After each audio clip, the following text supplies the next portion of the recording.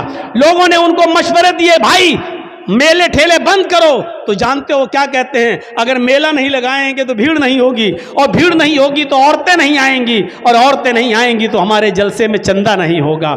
یعنی ان کو جلسے کا مقصد دینداری نہیں ہے، ان کا جلسہ کرانے کا مقصد صرف چندہ اور تعاون ہے، دین کا حصول نہیں ہے۔ وہ کہتے ہیں کہ جب تک دکانیں نہیں لگیں گی، میلہ نہیں لگے گا، عورتیں نہیں آئیں گی، اور جب عورتیں نہیں آئیں گی تو بھیڑ نہیں ہوگی، اور جب بھیڑ نہیں ہوگی تو چندہ نہیں ہوگا۔ میرے بھائیوں، جب ہماری سوچ یہ ہو جائے تو ایسے جلسوں سے پھر کیا فائدہ ہوگا، اور کیا ہمیں ملے گا، اور کیا ہم سیکھ کر نکلیں گے؟ انما الاعمال بالنیات، سارے عملوں کا دار و مدار تو نیتوں پر ہے۔ اور جب ہماری نیت میں پہلے ہی یہ ہے کہ ہم جلسے میں میلہ اس لیے لگاتے ہیں کہ عورتیں آئیں، اور عورتوں کو اس لیے بلاتے ہیں تاکہ بھیڑ ہو، اور بھیڑ اس لیے ہوتا کہ ہمارے مدرسے کا چندہ ہو، تو ایسے جلسوں سے ہمیں کچھ نہیں ملے گا۔